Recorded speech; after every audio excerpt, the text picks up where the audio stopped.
Evolution is often referred to as a very slow process occurring over many millions of years.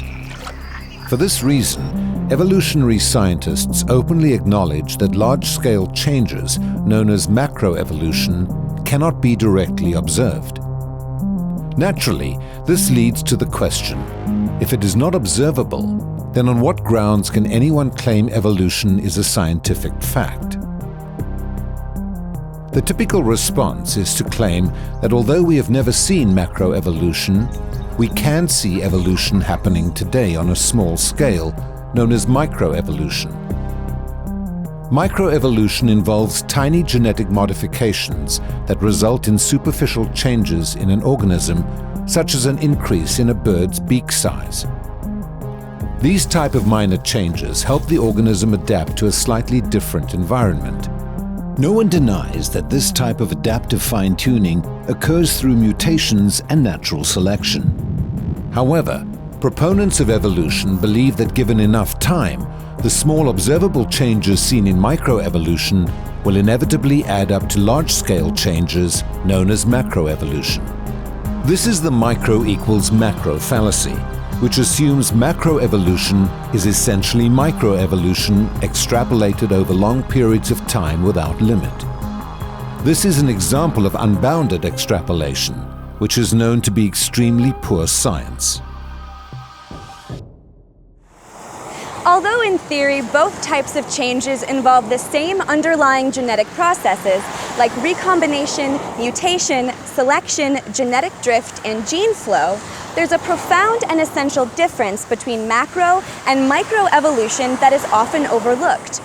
Macroevolution requires vast amounts of additional genetic information, meaning the formation of many new functional DNA sequences, while microevolution does not.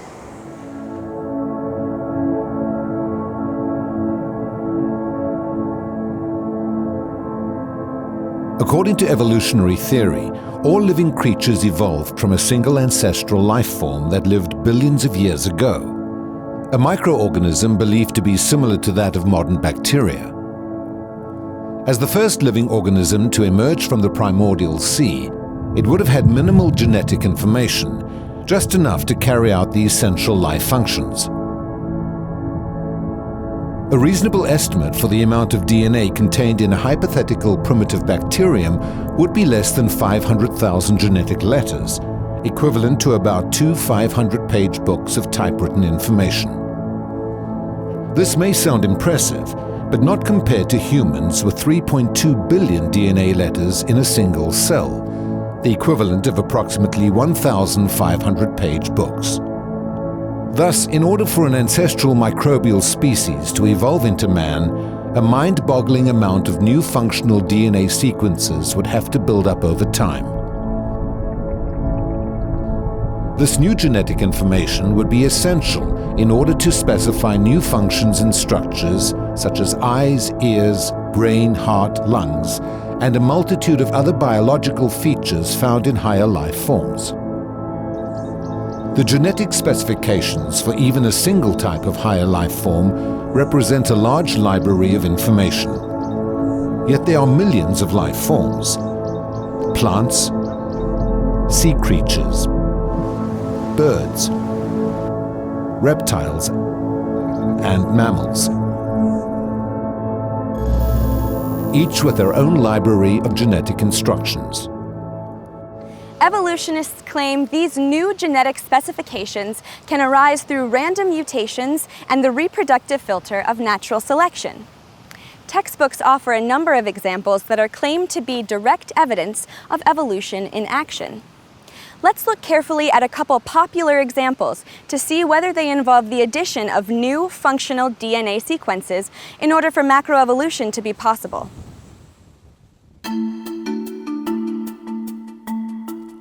Consider the observable changes occurring within canines. Wolves, coyotes, jackals, dingoes, and the numerous varieties of domesticated dog are all believed to have descended from an ancestral wolf species.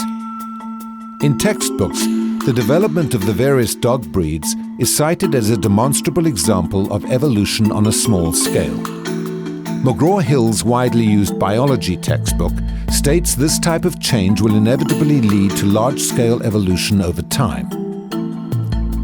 In making this claim, the textbook authors are committing the micro equals macro fallacy, the blunder of employing unbounded extrapolation.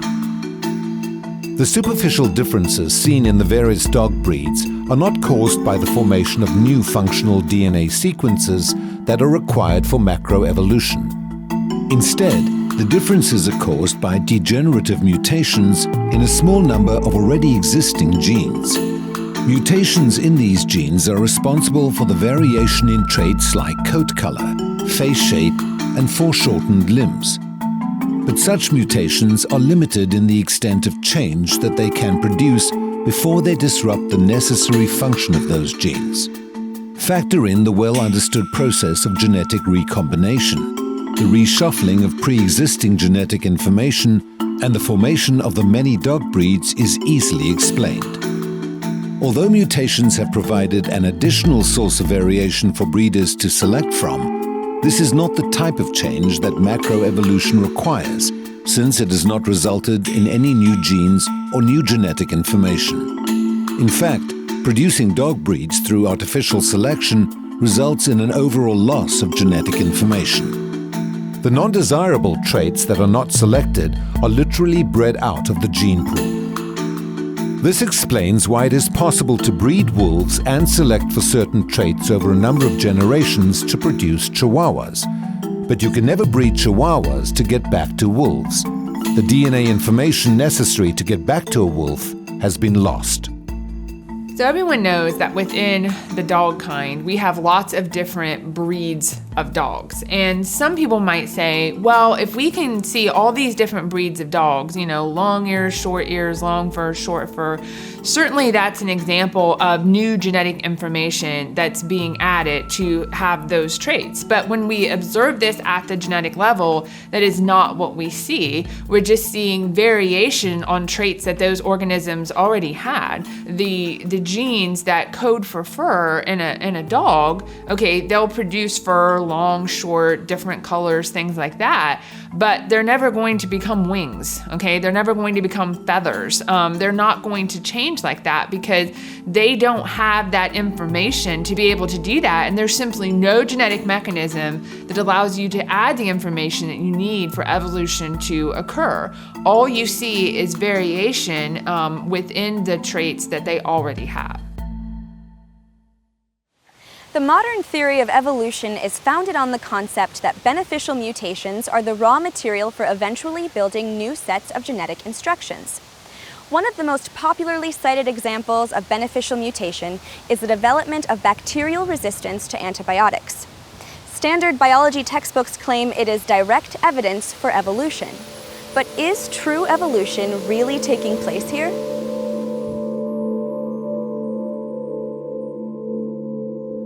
Certain classes of antibiotics are considered prodrugs, which means they do not pose a threat to the bacteria until they are activated into their reactive or lethal form through the assistance of enzymes naturally produced by the bacteria. However, random mutations in the bacterium have been shown to disable the function of the required enzyme, preventing the antibiotic from converting into its lethal form, resulting in resistant bacteria.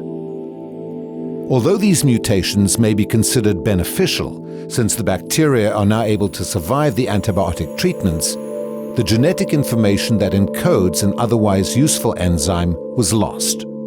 This is the opposite direction required for macroevolution.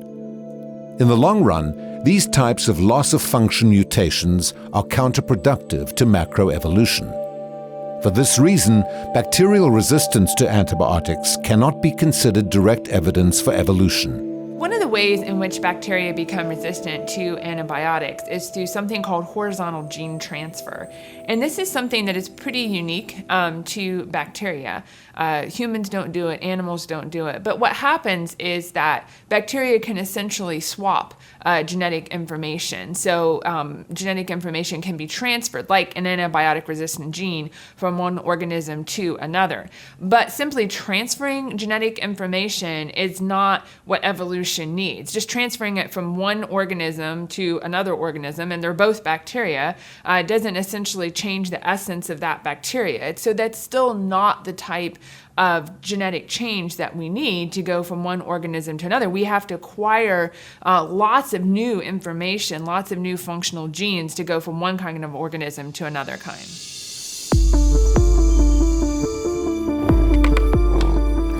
For evolution to create higher life forms from lower life forms, there must be a very large increase in total genetic information. Additional genetic information is needed to encode the complex biological capabilities that characterize higher life forms. Any hypothetical large-scale evolutionary change would require vast amounts of new functional DNA sequences, which would have to arise through beneficial mutations filtered by natural selection. Although adaptive changes can occur through rare beneficial mutations, it is consistently at the expense of destroying DNA information, as seen with bacterial resistance to antibiotics. There are many mutations that are advantageous. In that sense, they're beneficial in that they help adaptation to a certain circumstance. But when they actually look at what happened, the mutation almost always involves loss of function. Something's broken, a protein isn't functioning properly. There was a very famous long-term bacterial experiment done by Lenski and his colleagues, it's still going on. And they documented that bacteria will adapt to a new artificial environment. In a certain media, growing at a certain temperature, they can get bacteria to grow faster than original. But when they look at why those bacteria grew faster, it was consistently loss of function. Delete a function here, silence a gene there. And what happens is, in that artificial environment, there are a lot of normal bacterial functions that aren't necessary. For example, there's no need for the flagellum, which would help them swim because they're in stir, so that they are agitated artificially. So they don't need the flagellum. So they can jettison unnecessary functions, and they seem to have improved, but actually they're disabled. Put them in a new environment, they won't survive. So there's a name for that, and it's well recognized within the evolutionary community. It's called reductive evolution. There's been an adaptation, but it's reduced total function. The information-eroding nature of beneficial mutations makes sense when we think about what mutations really are. They are literally random copying errors in the DNA. Think of them as genetic typographical errors. By their very nature, they disrupt cellular processes, such as gene regulation and enzyme function, by scrambling the organism's genetic instruction manual. They do not create information, they erode information bit by bit. This type of genetic change occurring over deep time will never result in genome-building evolution. It is going in the wrong direction informationally. Thus, the common argument that given enough time, a series of small changes, microevolution, will eventually add up to large-scale changes, macroevolution, is a fallacy. The rarity of beneficial mutations complicates things further. It is widely acknowledged in the genetics community that harmful mutations vastly outnumber beneficial mutations. These destructive mutations are eroding the information content of the genome at a much faster rate than rare beneficial mutations could build it. So if you have bad mutations, even if just a fraction of them are accumulating, if the deleterious mutations are accumulating even at a very slow rate, and you have very few beneficials to counteract that, you're going downhill. The fact that beneficial mutations are very rare, and that most mutations are, if they're not neutral, they're deleterious, is one of the best attested facts of biology. In addition, most of these harmful mutations cause very subtle biological effects. They are called slightly harmful or nearly neutral mutations because their effect is too subtle to be affected by natural selection. This means natural selection can do nothing to remove them from the population. They are below what is known as the selection threshold. Consequently, these slightly harmful mutations are accumulating in the genome at a steady rate. With every generation, the average couple passes on roughly 100 additional mutations to their children. It is because of these slightly harmful mutations that mankind is undergoing genetic degeneration. In fact, there is strong evidence that we are not evolving, but rather devolving. Although natural selection can slow genetic degeneration, it cannot stop it. The reason selection fails is mutations are coming into the population faster than they can be selected away, and because most mutations, especially beneficial mutations, are too subtle. That is, their impact is invisible to natural selection.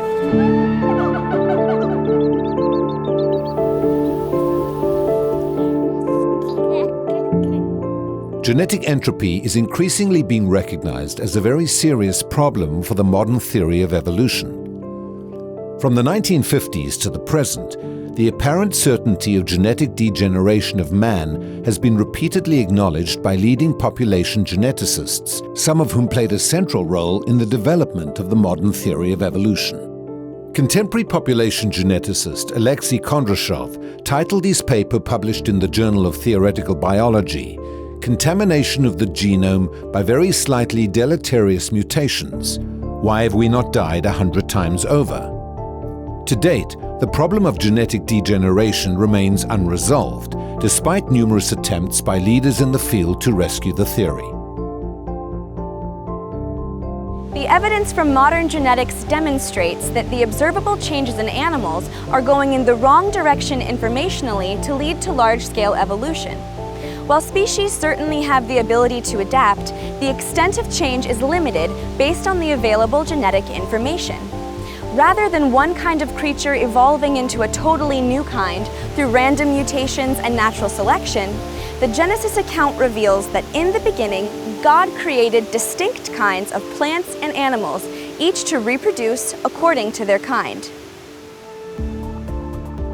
The first chapter in Genesis reads, "Then God said, 'Let the earth bring forth the living creature according to its kind, cattle and creeping thing and beast of the earth, each according to its kind.' And it was so. And God made the beast of the earth according to its kind, cattle according to its kind, and everything that creeps on the earth according to its kind. And God saw that it was good." Genesis 1:20-25. If what the biblical view of biology suggests is true, that each basic kind of life arose independently, then Darwin's vision of a single tree of life with its root tracing back to a primordial bacterium would have to be replaced with a forest of trees, reflecting an independent origin for each form of life, each tree branching out into its own diverse set of species, and each tree having built-in genetic diversity, allowing for the formation of numerous variations, branches, within those basic kinds, thus enabling their descendants to survive and adapt to a wide variety of environments. This, however, is not macroevolution, since it does not involve the formation of any new functional DNA sequences. It is simply the fragmentation of each created kind into beautiful and diverse variant species through the sorting, selection, and reshuffling of already existing genetic information, just as the biblical view of biology suggests.